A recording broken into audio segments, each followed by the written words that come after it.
Happy summer and welcome back to the English with Kim YouTube channel. I'm Kim and I'm your guide to the most essential conversation skills you need to sound more natural in English.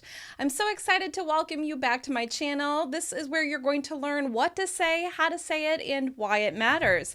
And as you may know, I love talking about setting goals, reflecting on our goals, and checking in every once in a while to make sure that we're making progress. In order to celebrate the fact that it is the first day of summer here in the United States, I wanted to check in with you guys, go through a little bit of goal setting, talk about how we're doing with our goals, and I've included tons of resources for you in the description below the video because this is definitely not the first time we've talked about this and it won't be the last time we've talked about this on the channel. So as you come in, please be sure to say hello, introduce yourself in the live chat, and I'm going to walk you through a little bit of a mid-year review so we can talk about how we're doing after almost 6 months of 2018 and how we can readjust our perspective, think about different ways to approach our goals in order to achieve what we'd like to achieve by the end of the year. So let's get started. So as you can see, this is a mid-year review. We're going to check in with your goals this time. So the first thing I'd love to ask you guys is, did you set any goals for 2018? This is really, really important to consider because if you didn't set any goals, the mid-year point is a really good time to think about setting them. So how are you doing with your goals for 2018? Did you set any goals at the beginning of the year? You want to think about whether or not you're on track to think about your goals, to consider what it is that you would like to achieve in this year. And you want to think about whether or not these goals are really achievable. And we'll talk about that in just a moment. So at this point in the year, you may be feeling a little bit of pressure. In fact, I've seen a lot of people commenting that you're halfway through the year and maybe you don't feel like where you should be at this point, or you may be feeling like you're making great progress, you're on track to achieve the things that you want to achieve, and that's totally fine. But what you want to think about is, did you set any goals for 2018? And if so, let's talk about a little more about what you can do in order to achieve a little more about them. So did you set any goals in 2018? And have you achieved any of your goals yet? How are you doing with your goals? How are they going for you? Are you planning on working on them anymore? So some of the things that I said at the beginning of the year is I really wanted to create a series of videos on word and sentence stress and also intonation. And I'm so excited because as we're coming up at the end of June, I've achieved that goal. I've got those videos up on the YouTube channel. I'm pretty happy with them. You guys seem to enjoy them as well. So it feels good to check in mid-year and see that you're on track with the things that you want to achieve in the course of the year. So I'd love to hear from you guys if you are on track achieving any of your goals. The thing I want to remind you is when you do achieve your goals, you want to celebrate them. Something I've talked about in a lot of my other videos is that when you don't necessarily celebrate achieving a goal, you just kind of check it off the list of something else that you've done, something else that you've done on your task list or your to-do list. And then sometimes you feel a little disappointed because if you don't celebrate achieving the goal or reward yourself in some way for achieving the goal, it can feel like it's just another thing. There's just more mountains to climb, more hills to climb, more things to do. So I really encourage you to think about whether or not you've achieved your goals, and if so, you want to celebrate them. You want to celebrate yourself for doing exactly what it is you set out to do earlier this year. This is so important and something that I have to admit I'm not particularly great at. Sometimes I just move on to the next goal. So take a moment, reflect, and celebrate your goal. The next thing I want to talk about is if you may have realized that you need more time for your other goals. So this is something that a lot of times we forget to think about, is that sometimes we're so ambitious at the beginning of the year. We have all these big dreams and these big goals, but we may actually need more time for some of the other goals on our list. This is incredibly true for me as well. There's a lot of things that I thought I would be able to achieve by mid-year that I may just need a little more time to achieve. So I want you to take a moment, reflect on your goals, think about how you're doing with regards, obviously, to your English. This is an English YouTube channel. Think about whether or not you may just need more time. I know from experience, a lot of non-native speakers think that goals are achievable in a much shorter period of time than they are. And that's why I really emphasize spending time setting quarterly goals and building up gradually until you're really making a lot of progress with your goals. So if you need more time, that's okay. It's just time to push those goals to the second half of 2018. Next, I would like to talk about whether or not you may need to reevaluate whether the goals are necessary whatsoever. So do you want to let go of any of your goals? This is something I've talked about in a previous live stream, which I've linked below the video, and I'll talk about a little bit more, but you need to think about whether or not you want to let go of your goals or not. And when we talk about letting go, it's releasing the goals, because at times we make goals at different stages in our lives where we don't have the full amount of information that we want yet. So we have to think about, do I really want this goal right now? Is this the same thing that I really would like to achieve this year? Maybe it's for another year, or maybe it's a previous version of myself that wanted this goal. This can happen for me. I think of an example. I used to be really excited about learning Portuguese, and it's funny because I bought all these books and I practiced Portuguese as often as possible, and I just don't know that I'm that interested at this stage in my life. 5 years ago, I was more interested in this goal. Now I'm happy just kind of getting by with a mix of Spanish and Portuguese. But it's just something to understand that what you wanted in the past, you may not want now. There are things that I thought I would do, even here on English with Kim, that I think about it and I look at an idea for a video, for example, and I'm just not that interested in it right now because it was a different perspective on teaching that I had then. So these things can definitely change as we go through our lives. So it's okay if you would like to let go of your goals. There's nothing wrong with it. It's a good way to open up space for other things that you want to achieve in your life. Okay, so next, let's talk about the videos that I have on this particular topic. So like I said, this is not the first time we've talked about checking in with your goals and seeing how you're doing. And so the most recent time I talked about this was at the beginning of 2018. I made a video called Reflect on Your Progress and Make Plans to Improve. It's a much more detailed version of what we're talking about today as part of the mid-year review. So I definitely encourage you, if you haven't seen it already, maybe you didn't make plans for 2018, you could start doing this process anytime, but I go into much more depth there. So I definitely encourage you to go back and look at that particular video. And then my other video that I love, a lot of you have found on my channel, is Find Focus to Improve Your English More Quickly. This is where I break down the idea of setting quarterly goals and being able to make more specific goals for each quarter, each 90 days, so that you make so much more progress by the end of the year.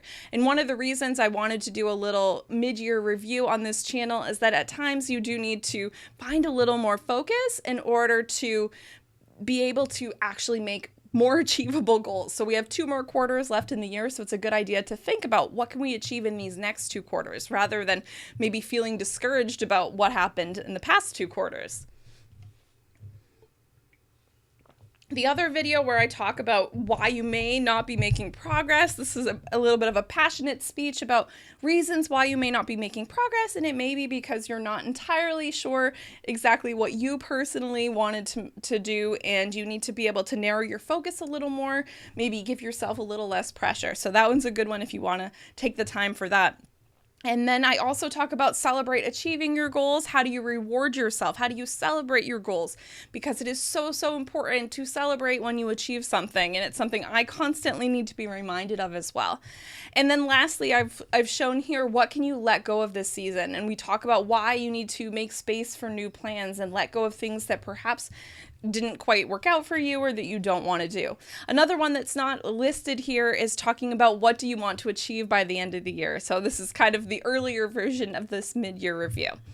So I hope these videos help you with a little bit about how you're doing in the mid-year goals. Nice to see you guys in the live chat. And so Pascal says, my goal is to work on intonation and linking as long as I mastered it. Any tips for that? Woo! Definitely start with intonation, right? You definitely want to start with intonation before moving on to linking. Linking is the last step. It's the last stage in improving your accent. And in fact, it kind of happens naturally if you've learned intonation, you've learned word stress, you've learned how to master the rhythm and the melody of English. So that's something that I think a lot of people jump to the end with linking and connected speech, when it actually is more important to get the rhythm correct from the beginning and to be able to get the rhythm, and then that will help you with intonation, learning how to control your voice. The more control you have over your voice, the more control you have over your pitch, the ups and downs, the contrast between stressed and unstressed syllables, the way we rise at the end to ask questions or rise mid-sentence to keep people listening, drop our tone. All of these things are really important for being able to master linking. But a lot of times people think that if they get linking, they'll sound natural, and it's actually not true. If you've seen my video on informal contractions, I kind of try to fight that myth in that particular video, because so many people focus on teaching these informal contractions, but it's an element of linking that if you're not stressing syllables correctly, it's going to be really hard to link those words together and sound natural while doing so. But I'm glad your goal is intonation. I think intonation is absolutely essential. It's why I focus on it so much through my work. And hello, Bakram. Okay, so and Tarek says, if you usually set your goals in September, is that okay? It's absolutely okay. Actually, in my video about what do you want to do by the end of the year, I talk about how a lot of times we set goals for at the beginning of the year, sometime around the summer. I mean, depending on your summer, your hemisphere of which part of the world you're from. And we also set it at the beginning of the school year. So the videos I did about letting go, celebrating your progress, what do you want to do by the end of the year, those were at the beginning of the school year in the United States, because a lot of times that back to school energy encourages us to feel more motivated towards our goals. And it really depends on how people are trying to it just depends on what's going on in your life, because for some people, summer is a time to catch up on their personal goals. Maybe they even take a week. We call it a staycation. People take a week and they stay home to be able to do the things that they wanted to do during that part of the year. I'm fiddling with my hands. But I think that, so some people will not be able to set goals for the summer because they're vacationing or they're doing other things or they're spending time with their families. But in the United States, I feel like a lot of people have more time in the summer. A lot of times jobs have summer hours where they let you leave earlier on Fridays or things like that. So summer's a good time to reset your goals and reconsider your goals here in the United States. But it really just depends. It depends on you. I was just trying to think of what I should do today to talk about goals, and I said it's perfect time for a mid-year review. It's summer, the first day of summer. For some of you, it's the first day of winter. It's a good time to just check in and talk about what's going on in the year. Yeah. So yeah, totally fine. You can set goals whenever you want. Actually, that's something I focus on, is that you don't really need a particular time to set goals. You can revisit your goals anytime you want, but a lot of times we need the opportunity we just need some sort of external reminder about our goals. So there's usually something external that motivates us or reminds us to check in with our goals, hence the summer check-in. You know, it's the end of the school year for a lot of people, so they may have summer goals or they may have goals, setting goals in September.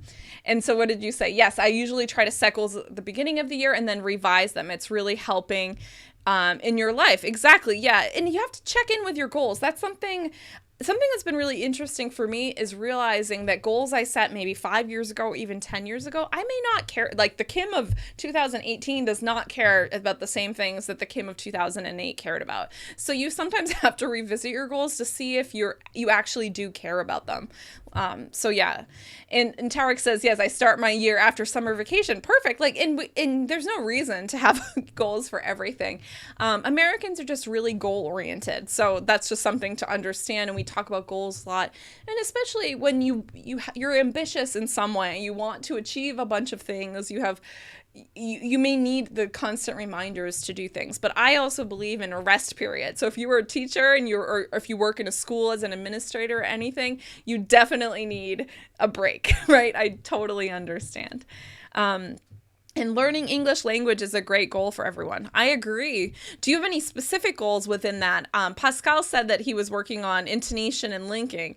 So, do you have any specific goals about your English that you would like to achieve?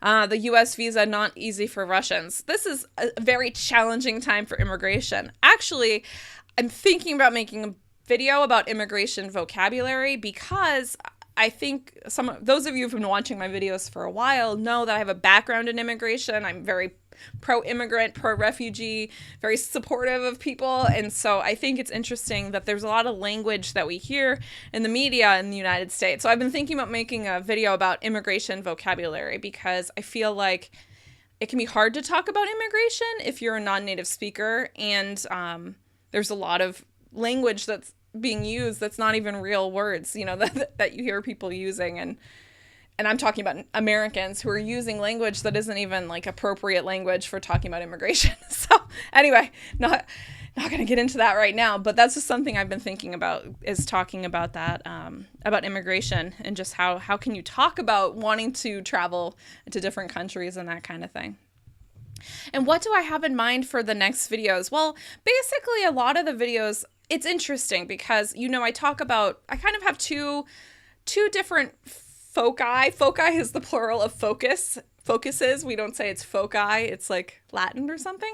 But I have two like really specific themes here on this channel. And one is improving your accent through stress and intonation, really expressing yourself more clearly. And the other is conversation skills, being better in conversation, connecting with people through your English. So I've noticed that as I look at the videos and I see how they're doing in the videos that are popular, people really like the videos on stress, intonation, rhythm, melody, how to speak more clearly. Those videos are really popular, and the videos about conversation skills do well over time. So it's really helpful to have videos that are doing well on the channel. And so I noticed, for example, I have the series Conversations with Kim, which was a live series where we talked about conversation questions, and I looked at it and I noticed that people aren't watching those videos anymore. So it's something that I'm considering kind of stopping with that series right now, which is one of the reasons why I'm not doing live streams on it, because people aren't watching those videos. And so that's not good for a YouTube channel. It may be fun for people. I feel like I've been rewatching those videos to add closed captioning, add the subtitles, and they're fun videos, but I don't know. So that's why I'm kind of asking you guys, you know, what is it that you want to learn about? You know, what is it that's most interesting to you? Because, you know, there's a million different topics you can talk about. But anyway, back to your original question, Ivan. So basically, I want to go deeper into stress and intonation, more specific examples. I want to really connect the kind of teaching aspect of like, here's how you use intonation to how it's perceived culturally, which is the why it matters of my channel. Like, because I think a lot of times English teaching channels focus so much on the teaching, and it's really about how you connect with people, how you use your language and your speaking skills in order to achieve more, that I personally think is the real point. Because if you're not using the skills, you're not connecting with other people, there's no point in learning the language, right? So anyway, these are just some ideas that I have. But yeah, I have a fun idea. I'm not going to tell you because it's probably going to be my next video. I don't want it to be a surprise, but I have a fun idea that it's just occurred to me to help you talk about certain things a little bit better. It's not just immigration, but I'm glad to hear immigration vocabulary would be cool. I just think that it's important to have the right language to discuss these topics eloquently, which means in a well-spoken way, because there's a lot of language that's inappropriate that's being used by certain political figures, and so I really want to be able to give people the real language. I mean, I used to work in an immigration law firm, you know, let's talk what the actual language is. Yeah. Oh, hello, Long. Okay. So let me know if you have any questions, any requests, any things you have questions about. I just want to remind you guys, let's go back. I just remind you to like and share the video. We're in the Q&A section. Lazaro says, my main goal is to be able to speak with natives without hesitation or nervousness. I know that no matter how or no matter when, I will achieve this goal. I never give up. I love that attitude, Lazaro. And, and I actually, let's talk about this a little bit. I'm going to take a sip of water before I launch into my perspective on this. So something I want you to understand, and actually it's funny, if you go back to the beginning of this video, you're never going to be 100% not nervous talking with people, right? I'm nervous when I start live videos. A lot of us who make YouTube videos, it may seem easy. I don't know if you guys have tried. If you guys have YouTube channels, let me know. But it's actually really nerve-wracking. And I've been watching my older videos from 2016 when I first started doing live videos on Facebook Live and YouTube.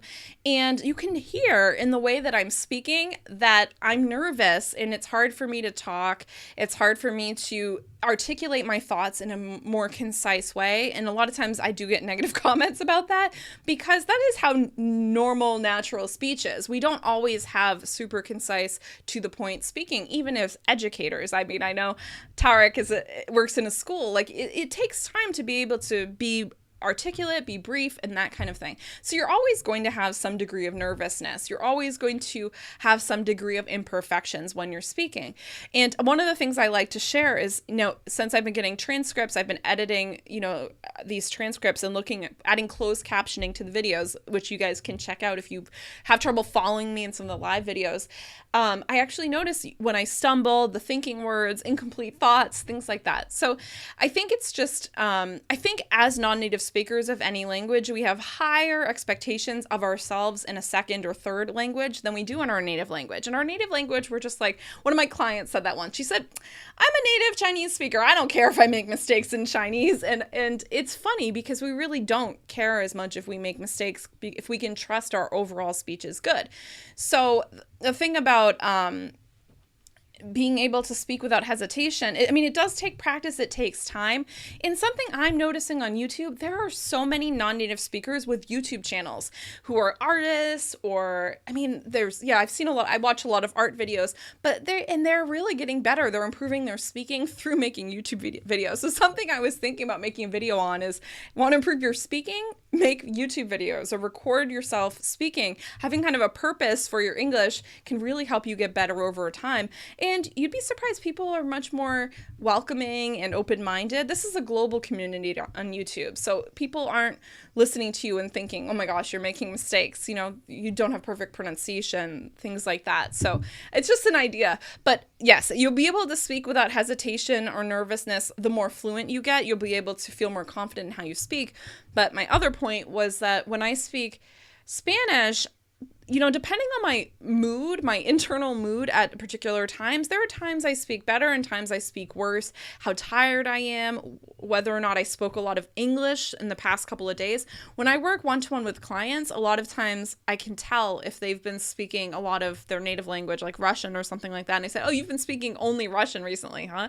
You can hear that. So the hesitation comes with like the ability to use more of English more frequently. And that's why actually, one of the best pieces of advice I've received in a language class was when I finished a year of studying Portuguese in grad school. My Portuguese instructor said, don't lose your listening skills. Your speaking skills you will lose temporarily, but they will come back easily.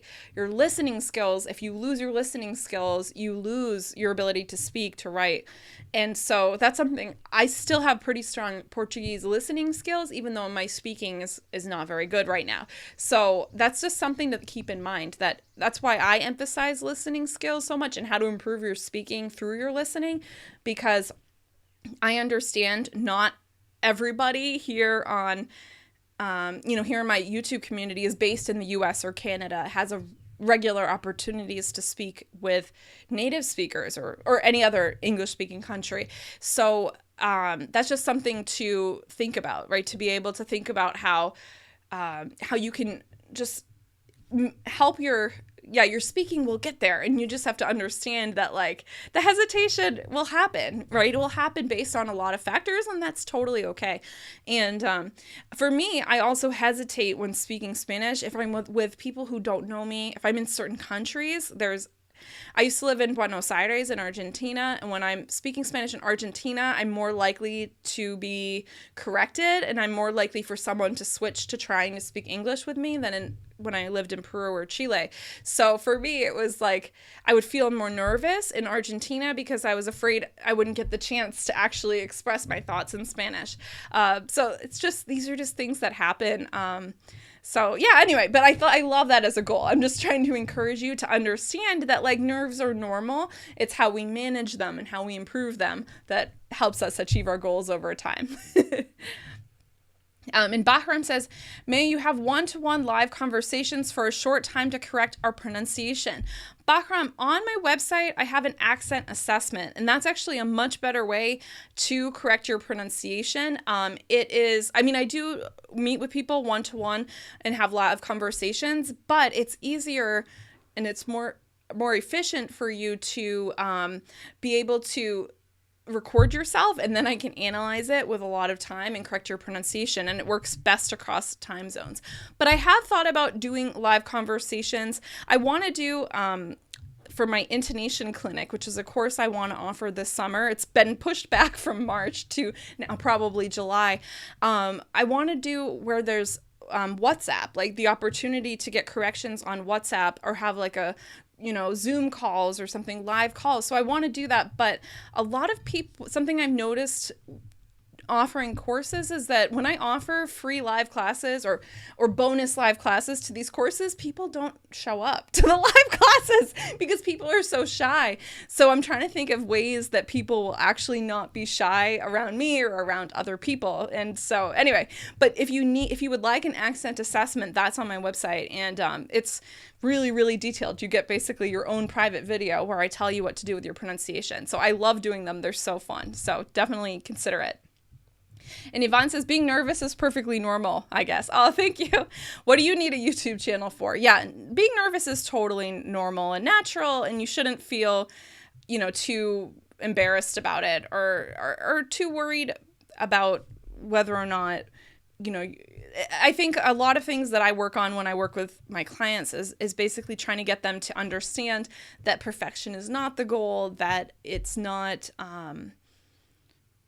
necessary. But I think nervousness, like that's something we can work on with ourselves. Personally, yeah, that's something I still struggle with, even teaching. Like, I mean, I haven't been teaching in a traditional classroom for a few years now, but, anytime I would show up to meet new students, I would feel really stressed out because I didn't have a relationship with them. I'm as you can tell from the content on my channel, I really believe in finding ways to connect with other people in order to find ways that we can feel like we know each other and feel like we care about each other. I really believe in creating a good vibe between two people or between yourself in a classroom. So these are just some thoughts on the topic. The most people I know who haven't been interested in international living or international life, they don't speak another language. So many Americans don't speak any language other than English, or, I mean, unless their parent, like if they're even people who are born here who are Latin American heritage, there's a lot of people who may not have learned Spanish. They may speak Spanish at home, but they don't really speak it completely fluently outside of the home environment because they speak English everywhere else. So the thing I would just want you to understand is that most native English speakers, okay, I don't know most. I don't have specific data here, but I would just say a lot of people don't speak another language. So a lot of times people are really impressed with the fact that you're trying to speak English. Of course, you will find negative people who will be frustrated that your English isn't as perfect. And actually I made a video about that because that idea hit me, and I made a video as soon as I could to share that, is that if native speakers don't understand you, see my video, why native speakers don't understand you. The number one reason is that they choose not to understand you. And they choose not to understand you because they have no concept of what it's like to learn another language. So I always share that information because I really want you guys to feel empowered and capable of being able to speak English with confidence, knowing that the fact that you're even trying to speak another language is an awesome thing. So that's just something to keep in mind. It is totally natural to feel a little frustrated when people comment on I still get upset when people comment on me having an accent because, I would like to sound more natural. I'd like to sound more like a native speaker. I would like to just be a little less obvious. However, I do realize that, for some people it's just kind of interesting. It's unusual. I can just I'm thinking of all the times people have made comments about my accent over the years. And sometimes they're just really funny. Like little kids are like, what? Like they've never heard anybody speak with an accent before. So they're so confused. So anyway, it's just, we could always talk about this topic. There's so much to say about feeling confident when you're speaking a language that isn't your first. But I think humans, we all want to be accepted. And so we're worried that speaking another language or having an accent puts a sort of barrier between us. So something to think about. And Jefferson says, if you feel nervous speaking Portuguese, you're on the right way. Portuguese has a lot of conjugations. Yes, indeed. It certainly does. Yeah. Oh my gosh. Yeah. And the reason Portuguese is challenging for me too is that my Spanish is stronger than my Portuguese, but I did have a phase. I often talk about this. Before I moved to South America back in 2012, my Spanish kind of went downhill, my speaking of Spanish, because I was speaking Portuguese more frequently. And this is good. Some of you guys are polyglots. You want to speak many languages, or you have the reason to speak several languages.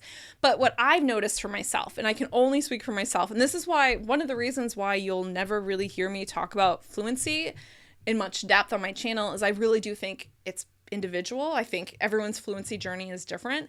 And I think it's very hard to promise certain fluency results to anybody. So I focus on the things that I know I can get results with.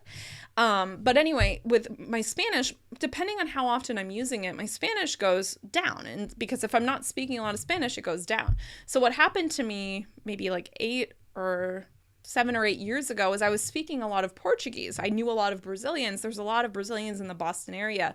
So my Portuguese was conversational. It wasn't great Portuguese. I could not have given an academic presentation, but my Portuguese was really strong in terms of a conversation, but my Spanish wasn't. But I joke that I speak Portuñol, which is a combination of Portuguese and Spanish, because they interfere with each other. There's similarities and differences. And so right now, if I tried to speak Portuguese, mostly Spanish would come out, but I can totally understand Portuguese.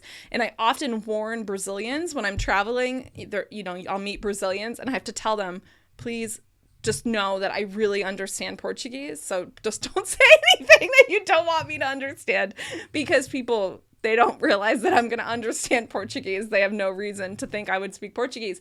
So I always just tell them, be careful. And they're like, do you really understand? I'm like, I really understand Portuguese. Like, be careful what you say. And I don't know. I just have an understanding that I couldn't speak it, but I can understand it. So I know a lot of you guys relate to that experience. So just a reminder, if you have any questions or comments or things you would like me to help you learn or guide you with over the course of the next 6 months, I'm definitely open to ideas. I have a long list of video ideas that I'm thinking of making, but it does take time to create the videos and really be able to articulate my thoughts in the videos. But I love to know what you particularly want help with, what's challenging you. I think that the people who are members of the community here on YouTube are very special. I think you guys have unique perspectives and unique needs and goals. So I try to answer questions related to these things, as long as it's related to the goals of the YouTube channel. So be sure to comment and let me know if you have any questions. So thank you guys so much for joining me for this live video. I hope you found it entertaining or helpful, or both maybe. Remember, if you like the video, please be sure to give it a thumbs up and share it with a friend, anyone you think would find it helpful. And don't forget, if you would like to take advantage of the offer for the beginning of summer, the links are all below the video, and I would love to have you inside my courses and programs. Once again, I'm Kim from EnglishWithKim.com. I'm your guide to the essential conversation skills you need to sound more natural in English. Have a good one. Goodbye.